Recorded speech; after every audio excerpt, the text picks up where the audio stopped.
Start. Mr. Chairman, we note that the Territorial Army was inaugurated in our country by the Act of 1920.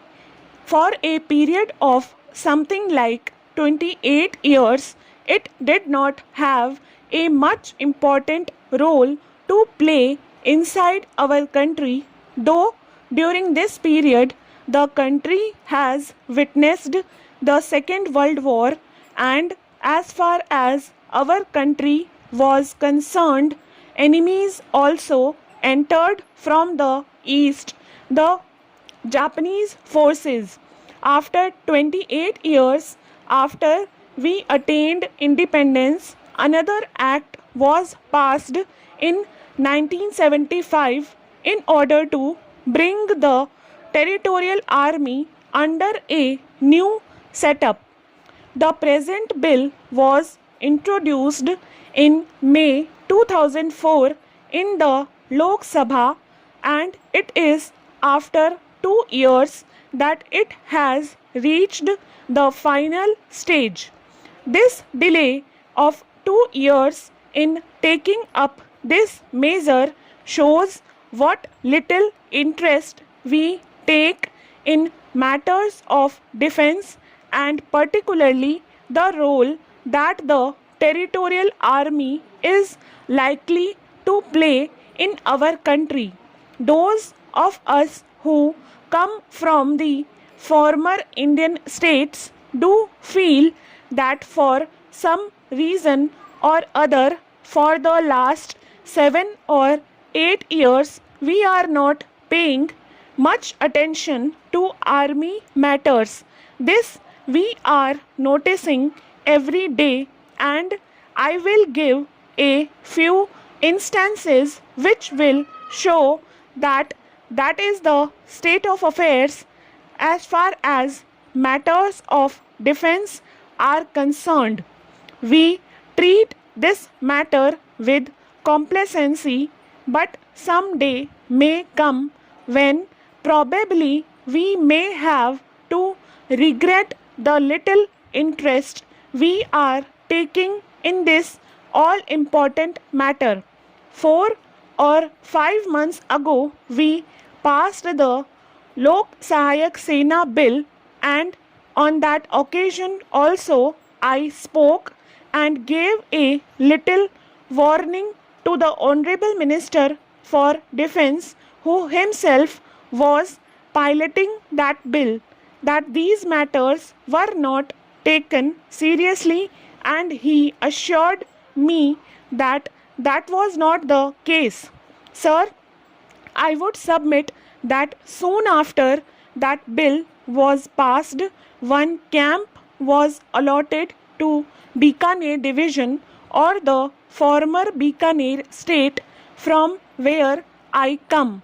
The camp was opened in the first week of October, when I also happened to be in that area for some private work. Sir, the collector received an intimation from the Defense Ministry that from a particular date the camp would be started with trainees. The collector arranged with the Chief Minister of Rajasthan to inaugurate the camp. Sir, during that period I happened to be there, and I know what a fiasco it was.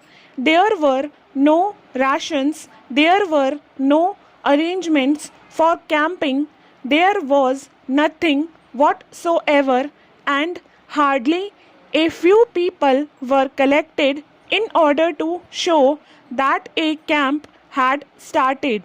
At least on our side of the country, the notion is that this country only belongs to the Congress and not to others, and therefore only a few Congress volunteers were collected to see that somehow or other the camp was started, whosoever the people might be, whether they were fit for the purpose of training or not.